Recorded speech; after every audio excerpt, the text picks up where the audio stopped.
ubwenge no kumenya urangwa n'ibintu bitatu: icya mbere guca bugufi, icya kabiri gukorera abantu, icya gatatu gusenga. Ubuzima bw'amasengesho. Haleluya. Ubuzima bw'amasengesho, ubuzima bwo gukorera abantu n'ubuzima bwo guca bugufi kuri iyi si nta kindi.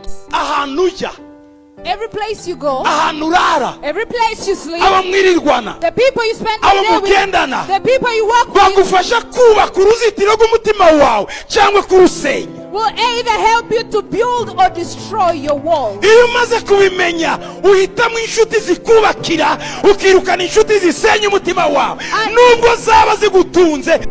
Hari inshuti nyinshi umuntu areka ko atari mbi ariko uzireka kuko ntibakiri muri standard yawe. There are several friends you leave not because they are bad, but because they are not meeting your standards. Kubera iki? Why? Ibyo bavuga wowe wumva bikumena amatwi. What they speak doesn't sound sweet in your ears. Kandi nutindana nabo uravuga nkabo. And if you spend long with them, you dufite ibihe Imana itwibukiraho mu mwaka runaka, mu gihe runaka, ariko hagati yo kugera muri ico gihe, iyo intervale yo kwinjira mu gihe cy'imvura yawe, Imana ibanza kuguhuza n'uzakugaburira icyo gihe cyose, kugira ngo udakorwa n'isoni imbere y'abazikwifuriza, kugira ngo udasuzugurwa imbere y'abagusuzugura, kugira ngo utambara ubusa imbere y'ababyifuza, kugira ngo abanzi bawe badakora umunsi mukuru, kugira ngo abanzi bawe batazamura amaboko mu cyimbo cyo kuzamura haleluya yabo.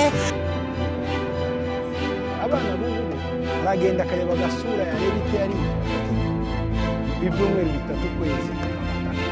Inama gusa imbere y'ababwira ni ukureba umuntu uzagushigikira mwire ufite, cyane cyane urubyiruko rufite intego, urongora umuntu uzafasha ya ntego yawe kandi ugukunda nawe.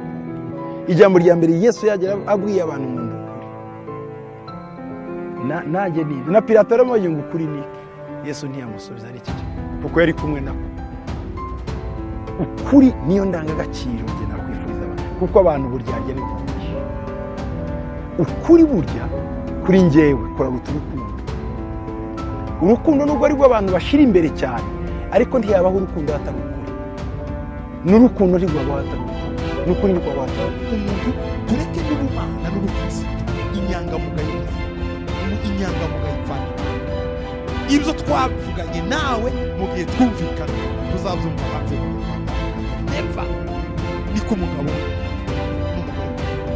Ariko kuba ko mutumvikanye n'umuntu ugahita uhinduka BBC na Vogue Amerika, kigiti